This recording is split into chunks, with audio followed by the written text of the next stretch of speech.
رمضان کو ایسے گزارو کہ تمہیں یہ احساس رہے کہ شاید میری زندگی کا یہ آخری رمضان ہے۔ پتہ نہیں کہ اس رمضان کے گزر جانے کے بعد اگلا سال جو رمضان آنے والا ہے وہ میری زندگی میں آئے گا بھی یا اس سے قبل میں دنیا سے چلا جاؤں گا۔ ہم میں سے کوئی نہیں جانتا، لیکن جو رمضان مل چکا ہے اس رمضان المبارکہ کا احترام اس اعتبار سے آپ کرو۔ اللہ تبارک و تعالیٰ نے قرآن میں فرمایا کہ تم پر روزے فرض کیے گئے ہیں جیسے پہلوں پر کیے تھے، تاکہ تم پرہیزگار بن جاؤ، تاکہ تمہارے اندر تقوی آ جائے۔ رمضان میں سب سے زیادہ جس چیز کا سامنا آپ کو کرنا ہے وہ کون سی چیز ہے؟ بھوک کا سامنا کرنا ہے۔ تقریباً 12 سے 14 گھنٹے کا روزہ ہوتا ہے، جس میں آپ سحری سے لے کر افطار تک پانی کا ایک قطرہ بھی اپنے حلق کے اندر نہیں ڈالتے۔ دنیا میں اور بھی کچھ مذاہب ہیں جن کے ہاں روزے کا تصور پایا جاتا ہے، فاسٹنگ، اپواس، لیکن اس کی شکل الگ الگ ہے۔ کسی کے یہاں ہے فروٹ کی اجازت ہے، پکی ہوئی چیزیں نہیں کھا سکتے، کسی کے یہاں ہے کہ پانی پی سکتے ہیں باقی کچھ نہیں۔ تو روزے کی شکل جو ہے انہوں نے اپنی الگ الگ بنائی ہے۔ کچھ لوگوں کا ایسا ہے کہ زمین سے نکلی ہوئی چیز نہیں کھائیں گے، یا پھر اس کو ہانڈی پر پکایا گیا ہو تو وہ نہیں کھائیں گے، باقی کچھ اور چیزیں درخت سے ملی ہوئی یہ سب کھا کر کے رہ سکتے ہیں۔ میرے عزیزو، اس طرح کا اگر روزہ رکھنا ہے تو سال بھر بھی ہم رکھ لیں گے انشاءاللہ العزیز۔ لیکن اسلامی جو روزے کا کانسیپٹ ہے، تصور ہے، وہ سحری سے لے کر افطار تک 2 بڑی چیزوں سے بچنے کا نام ہے۔ انسان کے لیے 2 بڑی چیزوں سے رکنا ہے۔ ایک کھانے پینے سے، ایسا نہیں کہ حرام چیزوں سے بچنا ہے، بلکہ حلال کھانے کی چیزوں سے بھی بچنا ہے۔ چاول، روٹی، گوشت، سبزی یہ سب حلال ہی ہے آپ کے لیے، لیکن حلال سے بھی بچنا ہے، حرام کی تو بہت دور کی بات ہے۔ دوسری جو سب سے بڑی چیز جس سے بچنا ہے وہ انسان کو اپنی شہوت پر کنٹرول کرنا ہے، اپنی بیوی سے، صحبت سے بھی اسے بچنا ہے۔ یہاں پر بھی وہی معاملہ ہے، حرام تعلق تو بہت دور کی بات ہے، بیوی سے صحبت کرنا، بیوی سے جمع کرنا، اس سے تعلق قائم کرنا یہ تو حلال ہے، لیکن روزے کی حالت میں اس حلال چیز سے بھی بچنا ہے۔ حرام کا پھر کہاں نمبر ہے؟ یہ آپ کو اس لیے میں بتا رہا ہوں کہ کھانا پینا بھی حلال تھا، جمع کرنا بھی حلال تھا مرد کے لیے، عام دنوں میں، عام راتوں میں، لیکن روزے کی حالت میں ان حلال چیزوں سے جب بچنے کا حکم ہے تو پھر حرام چیزوں سے اسے کتنی دور رہنا چاہیے۔ 2 بڑی چیزوں سے بچایا جاتا ہے، اور یہ 2 چیزیں انسان کی روز کی ضروریات میں آ جاتی ہیں۔ چلے کھانا پینا تو یہ روز کی ضرورت ہے، لیکن اس کے جسمانی سکون جس میں رکھا گیا ہے، عورت سے تعلق گاہے بگاہے اس کی بھی اسے ضرورت ہے۔ تو کھانے پینے سے اور جماع سے جو روکا گیا وہ ایک لمیٹڈ ٹائم ہے، ایسا نہیں کہ پورے رمضان میں ہی منع کر دیا گیا، بلکہ اللہ تعالیٰ نے رات کو عورتیں تمہارے لیے حلال رکھا جیسے دوسرے دنوں میں حلال ہے۔ افطاری کے بعد سے لے کر سحری تک جو تمہارا ٹائم ہے کھا پی سکتے ہو، اسی طرح جماع بھی کر سکتے۔ رمضان المبارکہ کے دنوں کو کیوں ان تمام چیزوں سے دور رکھا گیا؟ یہ بڑی بات ہے میرے عزیزوں۔ بھوک انسان کے لیے ایک ایسا چیلنج ہے۔ اللہ کے رسول صلی اللہ تعالی علیہ وسلم نے فرمایا بسا اوقات بھوک آدمی کو کافر بنا دی۔ فقر و فاقے اور اس طرح کی غربت سے اللہ کے رسول صلی اللہ علیہ وسلم پناہ مانگتے اور فرماتے کہ حد سے زیادہ غربت آدمی کو کبھی کبھار کفر کی طرف لے جاتی، بندہ ناشکرا ہو جاتا ہے، بھیک مانگنے کی عادتیں آ جاتی، یا چوری ڈکیتی کی کوششیں کرنے لگ جاتا ہے۔ آج دنیا میں بہت سارے ایسے کرائم ہیں، ان کرائم کے پیچھے اگر آپ وجہ ڈھونڈیں گے کہ اس کا ریزن کیا ہے تو ان کا پیٹ ہے جو ان کو کرائم کرا رہا ہے، ان کی بھوک ہے جو ان کو یہ تمام چیزوں پر لے آتی۔ کچھ عورتیں اپنے جسموں کے کاروبار میں مصروف ہیں، انہوں نے اپنا جسم دے دیا، وہ مردوں کے نظر کر دیں اور اپنا جسم ایک رات کے لیے بیچتی ہیں، تو ان کا اس کے پیچھے ریزن کیا تھا؟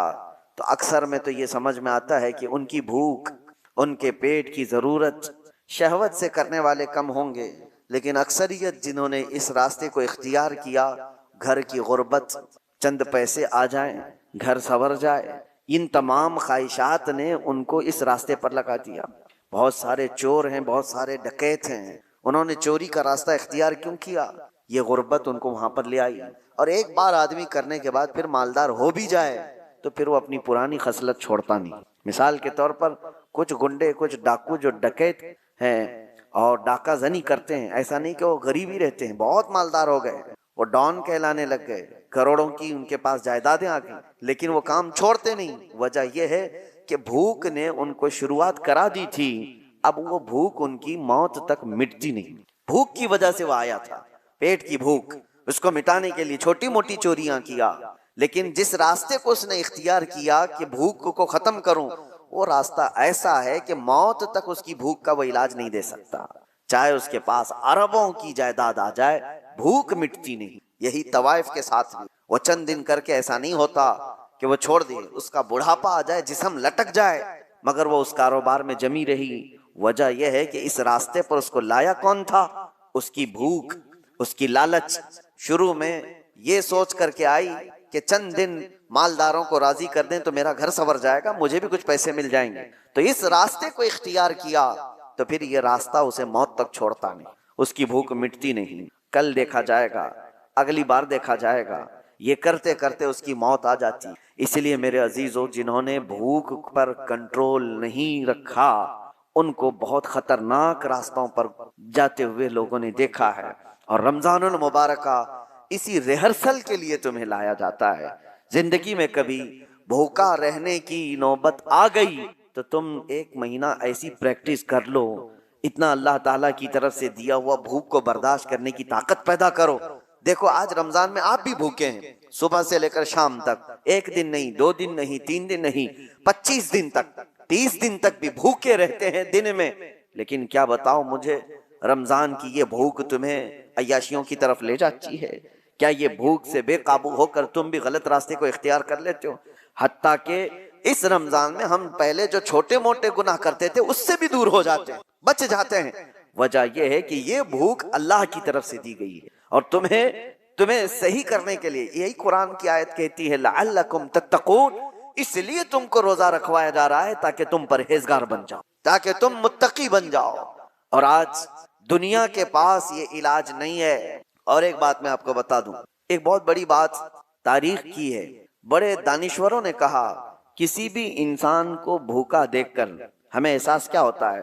اس کی بھوک کو مٹا دیا جائے، اس کی بھوک کو ختم کیا جائے، ثواب بھی ہے۔ اب مثال کے طور پر کسی کے یہاں کھانا پینا ہی نہیں ہے، آپ کے اندر احساس جاگتا ہے اس کی مدد کرنی چاہیے، ٹھیک ہے آپ نے مدد کیا، کچھ مالداروں نے مدد کیا، لیکن یہ بھوکوں کو کھلا کر کے کب تک آپ اس کا علاج کریں گے؟ ان کی بھوک ختم کب ہوگی؟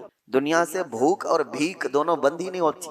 ہم ان کے علاج کے لیے پیسہ بھی دے رہے ہیں، ان کی مدد بھی کر رہے ہیں، ان کو سٹیبل کرنے کی کوشش کر رہے ہیں، لیکن وہ بھوک ختم کیوں نہیں ہوتی؟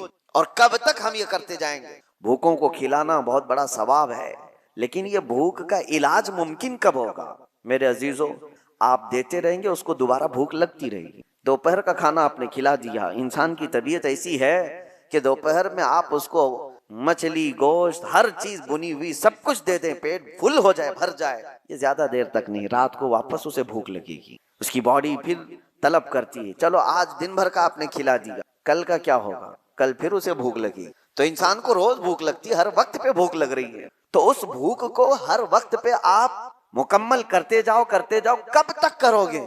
یہی رمضان کا فلسفہ میں آپ کو بتانا چاہتا ہوں۔ صرف بھوکوں کو کھلا کر کے ان کے پیٹ کا علاج کر دینا، چلے یہ ہم کو حکم دیا گیا، ہم کر رہے ہیں، لیکن اللہ نے قرآن جو اتارا ہے وہ صرف مسلمانوں کے لیے نہیں، پوری کائنات کے لیے، سارے انسان اگر اس آیت پر عمل کریں، اللہ نے فرمایا ہم نے تم پر رمضان کے روزے فرض کیے اس لیے کہ تم پرہیزگار بن جاؤ۔ ان بھوکوں کو اگر یہ پتا چل جائے کہ ہمیں بھوک کا علاج بھیک مانگ کر کے نہیں، خود کے کنٹرولنگ سے کرنا ہوگا، تو پھر دیکھیں ان کا ہاتھ دنیا کی طرف نہیں آئے گا۔ بھوک برداشت کرنے کی طاقت آ گئی تو ہم نے تاریخ میں دیکھا ہے 60 سال 70 سال تک ہمارے ایسے بزرگوں کو جنہوں نے ستو کے ذریعے سے، ستو گیہوں کا ایک آٹا، اور اس کو پانی میں بھگو کر تھوڑا گڑ ڈال کر اس پر گزارا کرتے ہوئے 70 سال گزارتی، کبھی کوئی غذا نہیں کھائی۔ کیوں؟ بھوک پر کنٹرول تھا، بھیک مانگ کر کے نہیں۔ یہ اسلامی علاج تھا۔ سارے انسان بھوکوں کو نہیں کھلا سکتے تو کیا کریں؟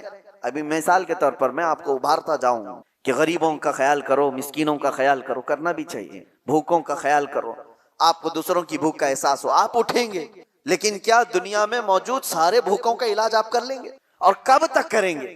نہیں کر پائیں گے۔ اس وجہ سے حکم یہ ہے ان بھوکوں کے لیے بھی کہ تم بھوک کی وجہ سے غلط راستہ اختیار نہ کر لو، بھیک مانگنے نہ لگ جاؤ، تم بھوک کو کنٹرول کرنے کی عادت اس روزے کے ذریعے سے شروع کرو، روزہ تمہیں سکھا دے گا۔ حضرت سیدنا یحییٰ رحمت اللہ تعالی علیہ بڑے بزرگ ہیں، وہ فرماتے ہیں نفس کو جتنی بھی دنیا کی چیزیں دی جائیں یہ قابو میں نہیں آ سکتا، قابو میں نہیں آ سکتا۔ بڑی سی بڑی چیزیں دے کر کے اس کو شانت کرنے کی کوشش کرو، نہیں آئے گا قابو میں۔ کہا کیسے آئے گا؟ کہا صرف اور صرف بھوک کے ذریعے سے تمہارے قابو میں آئے گا۔ بھوکا رکھو نفس کو۔ ایک جوان آئے حضور کی بارگاہ میں، کہا یا رسول اللہ صلی اللہ علیہ وسلم شادی کی عمر ہو گئی لیکن کرنے کی طاقت نہیں، استطاعت نہیں، ذرائع نہیں، اسباب نہیں، کیا کروں؟ اللہ کے نبی صلی اللہ علیہ وسلم نے فرمایا جب تک شادی نہ ہو جائے روزہ رکھو۔ اپنی شہوت کو کنٹرول میں رکھنے کے لیے حضور نے کیا فرمایا؟ روزہ رکھو۔ تم روزے کے ذریعے سے اپنے نفس کو قابو میں رکھ سکتے ہو۔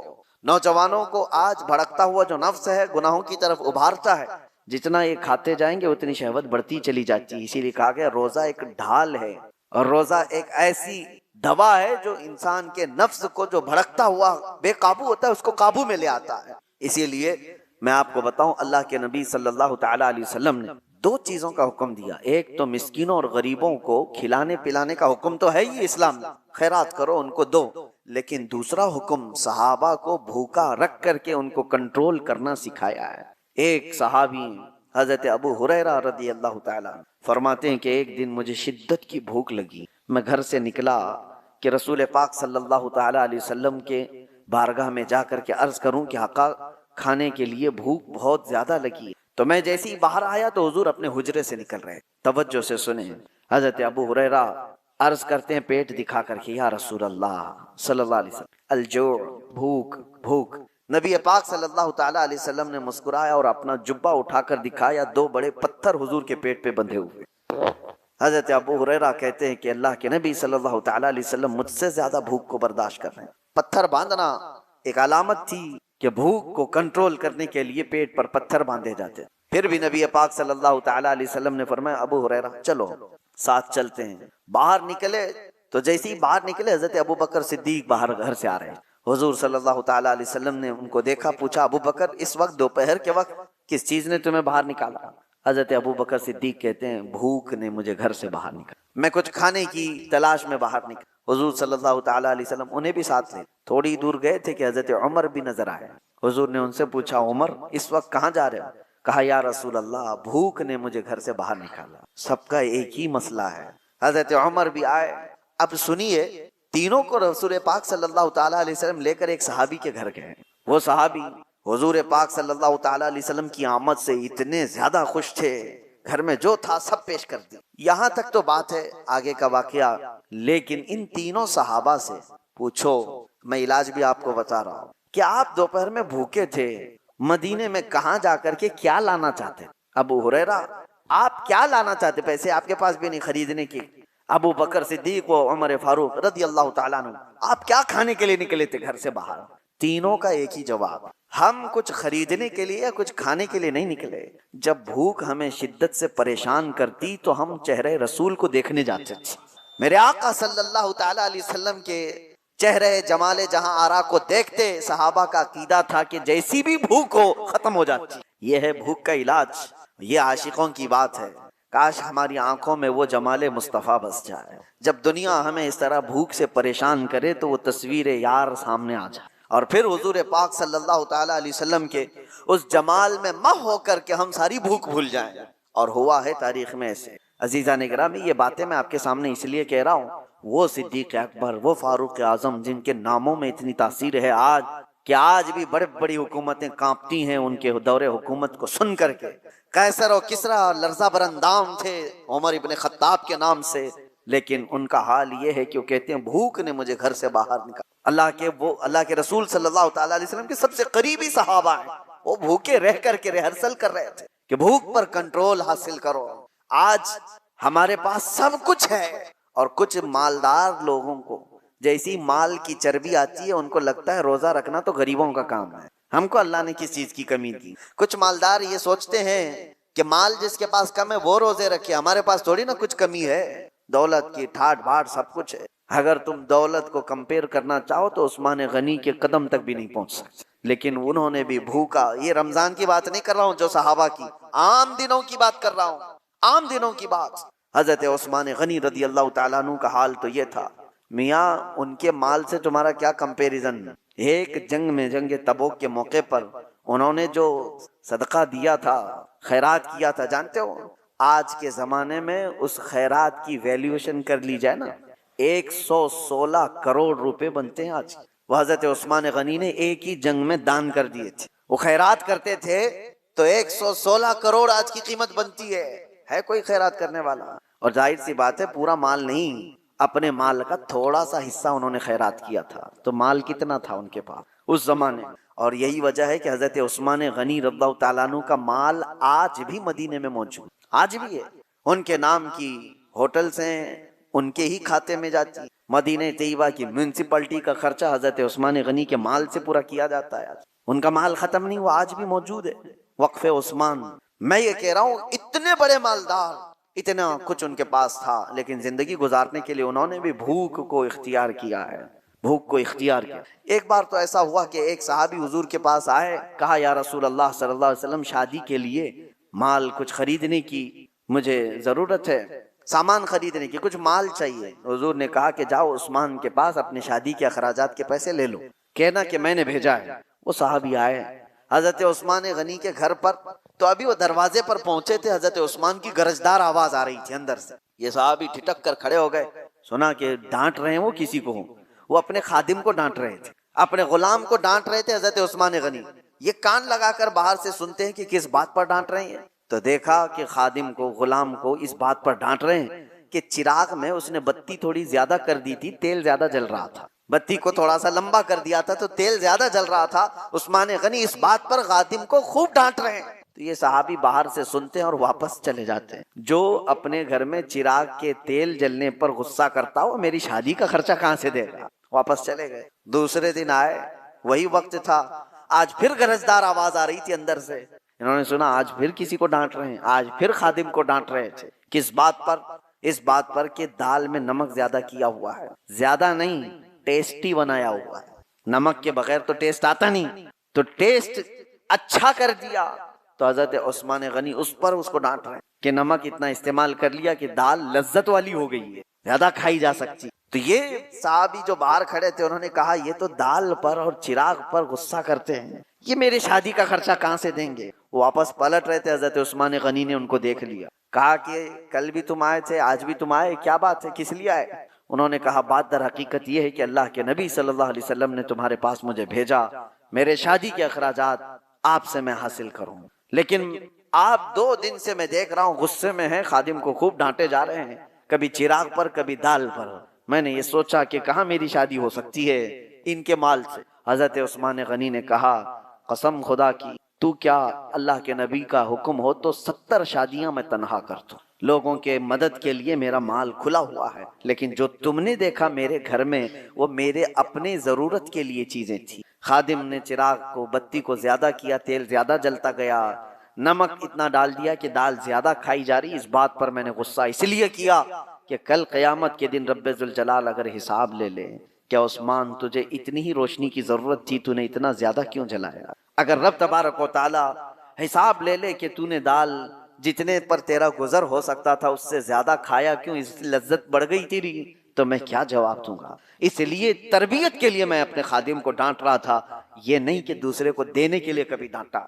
یہ حضرت عثمان غنی تھے جنہوں نے مالداری کے اوج پر پہنچ کر کے بھی کنٹرولنگ دکھایا دنیا کو۔ آج لوگ یہ سمجھتے ہیں بہت مال آ جائے تو ہمارا نہیں ہے کام روزہ رکھنا، تراویح پڑھنا، یہ غریبوں کا کام ہے۔ اور اگر تمہارے دماغ میں ایسا ہے تو ٹھیک ہی ہے کہ اللہ غریبوں کو پسند بھی فرماتا ہے۔ اللہ تعالیٰ غریبوں کے گھر رمضان بھیجا ہے، وہ روزہ بھی رکھتے ہیں اور تراویح بھی پڑھتے ہیں، اور اسلام غریبوں سے شروع ہوا ہے اور غریبوں میں ختم بھی ہو جائے گا۔ میرے عزیزوں، بھوک کے متعلق ایک بات اور عرض کرتا ہوں، کہاں صحابہ اکرام نے اپنے گھروں میں کس طرح کیا۔ حضور صلی اللہ تعالیٰ علیہ وسلم ایک دن گھر سے نکلے، اس وقت بھی ایک صحابی حضور کے ساتھ ہے، کہتے ہیں کہ رسول پاک صلی اللہ تعالیٰ علیہ وسلم حضرت فاطمہ کے گھر گئے۔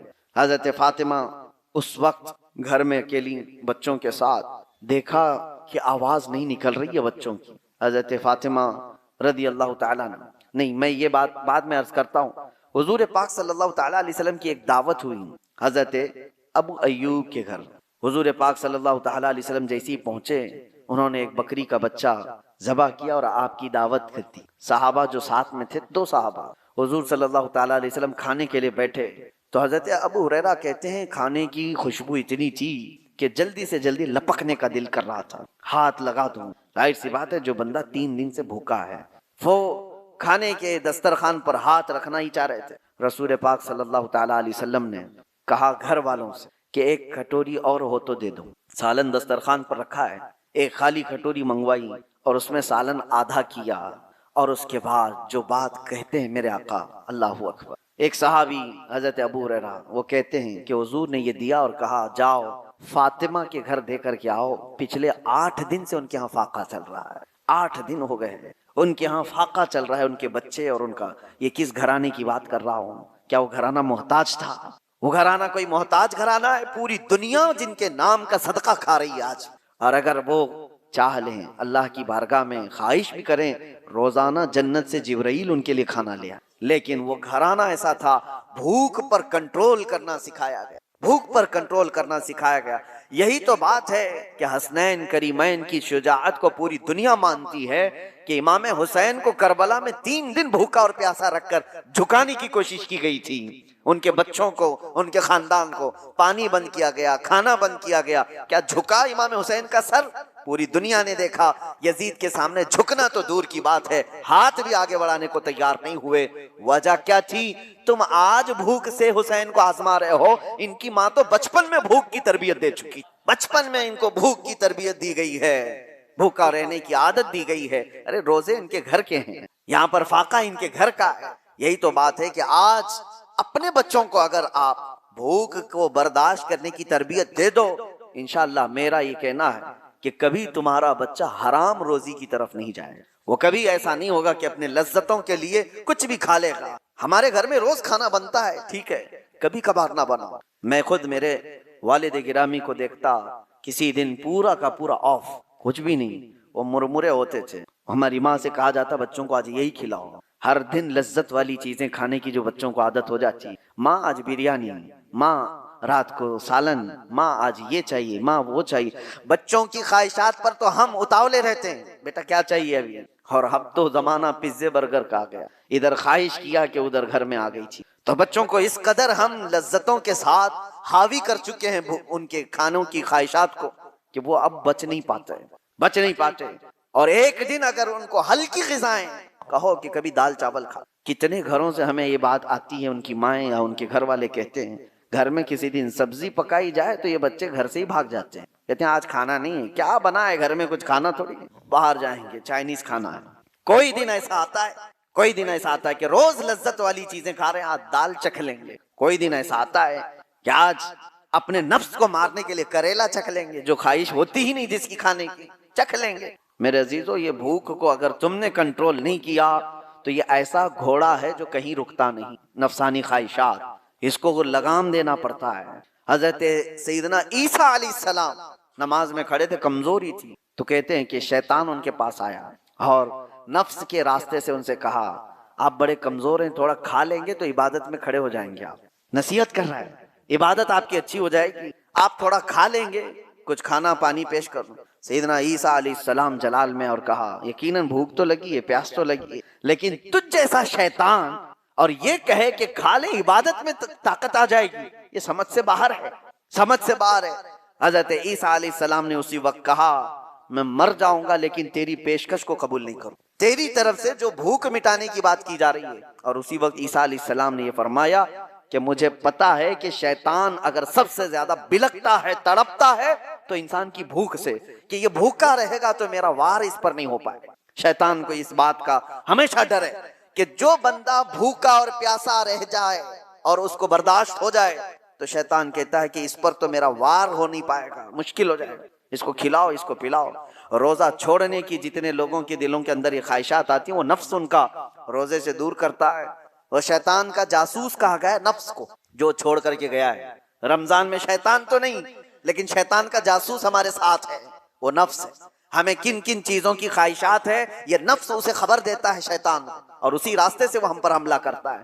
نفس تو ہمارے سب کے ساتھ ہے. یہ تمہیں اندر سے یہ کہے گا کہ بھوکے رہنے سے کمزوری آ جائے گی، فلاں ہو جائے گا، یہ ہو جائے گا، اور کھاؤ پیٹ کو بھرتے جاؤ، اور نفس جب موٹا ہو جائے شیطان اس پر حاوی ہو جائے۔ اسی لیے میرے عزیزوں، اور بہت ساری مثالیں ایسی ہیں کہ بھوک نے انسان کو قابو میں کرنے کی عادت اگر کسی انسان کے اندر آ گئی تو وہ وقت کا ولی بن جائے گا۔ اللہ کے اولیاء اکرام کی پوری تاریخ آپ دیکھو، ان کے ہاں جو تربیت دی جاتی ہے سب سے پہلے بھوکا رہنے کی تربیت دی جاتی ہے، بھوکا رہنے۔ اس لیے مجھے ایک بات یاد آتی ہے، مارہرہ متحرہ میں حضرت سید آل رسول احمدی مارہروی رضی اللہ تعالیٰ اعلیٰ حضرت کے پیر و مرشد، وہ بڑے سادات کا خاندان، حضور سید آل رسول احمدی مارہروی خاتم الاکابر رحمۃ اللہ تعالیٰ علیہ، آپ کی بارگاہ میں ایک مولانا صاحب آئے اور انہوں نے کہا کہ حضور آپ یہاں خلافت مجھے لینی ہے۔ لوگ خلافت کے چکر میں بھاگتے رہتے ہیں، آج تو عام ہے کہیں سے بھی مل جائے گی چلتے پھرتے، لیکن وہ اولیاء کاملین ان کے ہاں مولانا صاحب نے کہا کہ حضور آپ سے بیعت ہوں، خلافت چاہیے۔ تو حضرت خاتم الاکابر نے کہا آج تو آئے ہاں آپ رات میں، کھانا کھائیے آرام کیجیے، کل دیکھیں گے بات کریں گے۔ تو خادم سے کہہ کر کے ان کو مچھلی منگوائی، اور روہو مچھلی اور یا کوئی اور ایک خاص قسم کی مچھلی، بھنی ہوئی مچھلی ان کو خوب کھلانے کے لیے حکم دیا۔ حضرت نے ان کو خوب کھلایا، لیکن خادم سے کہا تھا پانی مت دینا، مچھلی پیٹ بھر کر کے کھلاؤ۔ ان کو خوب مچھلی پروسی گئی، اور جیسی وہ شکم سیر ہو گئے، خادم نے کہا آتا ہوں، اور دروازہ بند کر کے چلا گیا۔ پانی کچھ دیا ہی نہیں، اور مچھلی جب پیٹ میں جائے تو شدت کی پیاس لگتی آدمی، اور وہ خاص قسم کی مچھلی تھی جس کو بھونا گیا تھا الگ انداز سے، وہ اندر جا کر کے بے قراری بے چینی بڑھ گئی، وہ پکارتے رہے اندر سے پانی پانی پانی، کوئی سننے کو تیار نہیں۔ حضرت کا حکم تھا پانی مت دو۔ صبح تک وہ بیچارے ادھر سے ادھر تڑپتے رہے، ان کی آنکھیں چوڑی ہو گئیں، صبح حلق سے زبان باہر آنے لگ گئی۔ کہا کیا مہمان نوازی ہے، سادات کا گھرانہ ہے، کیا میرے ساتھ کیا گیا ہے۔ صبح فجر میں خادم جیسی دروازہ کھولا، لپک کے اس کو پکڑ لیا، کہا کہ ابھی تجھے مار ڈالوں گا، فلاں کر دوں گا، جتنا غصہ تھا سب نکال دیا، اس کے کپڑے پکڑ کے پھاڑ دیے۔ کہا رات کو کھانا کھلایا، پانی نہیں دے سکتا تھا۔ اس نے کہا میں نے کچھ نہیں کیا، جس پیر و مرشد کے پاس آپ خلافت لینے آئے تھے ان کا حکم تھا۔ کہا چلو ان سے ہی بات کرتا ہوں، تاؤ میں تھے جو کل خلافت لینے آئے تھے، آ کر کے کہا کہ یہ کیسی مہمان نوازی ہے آپ کی، کیا آپ کے ہاں ایسا کیا جاتا ہے، پانی نہیں دیا جاتا ہے، فلاں فلاں فلاں، نان سٹاپ سب چیزیں کہہ گئے۔ حضرت خاتم الاکابر نے کہا پانی دے دو، پانی دو، اور اس کے بعد ان کو نذرانہ دے کر رخصت کرو۔ پانی دے کر ان کو سب ٹھنڈا کیا گیا۔ تو پھر انہوں نے کہا حضرت آپ نے کہا تھا کل رات میں کہ آج رات کھانا کھا کر سو لو، کل خلافت کی بات کریں گے۔ آپ نے کہا جو اپنی پیاس برداشت نہیں کر سکتا وہ اپنی خلافت کے بوجھ کو کہاں اٹھا سکتا ہے؟ ایک رات کی پیاس نہیں برداشت کر سکتا، وہ اتنی بڑی ذمہ داری کو کہاں اٹھا سکتا ہے؟ جاؤ ابھی تمہاری تربیت کی ضرورت ہے۔ یہ اولیاء کاملین صوفیاء کاملین کا طریقہ رہا ہے کہ اپنے مریدین کو پہلے بھوک سے وہ آزماتے تھے اور ان کو ریہرسل کرواتے تھے کہ کنٹرول کرنا سیکھو، بھوک اور پیاس انسان کو بے قابو کرتی۔ یہی تو بات ہے، آج بھی آپ اس کا جلوہ دیکھ سکتے ہیں جو میں نے بتایا مولانا صاحب کا جلال، جو اپنے اس گھرانے پر بھی جلال کر گئے جس پر خلافت کی توقع لے کر آئے تھے، اس کا اس کی ایک جھلک آپ اپنے ہاں بھی دیکھ سکتے ہیں۔ شام کا وقت دیکھو، عصر کے بعد سب کا چہرہ اور کس انداز سے ان کا پارا گرم رہتا ہے۔ افطاری سے پہلے کسی مسلمان کو ٹچ بھی کر دے کوئی جنگ ہو جاتی۔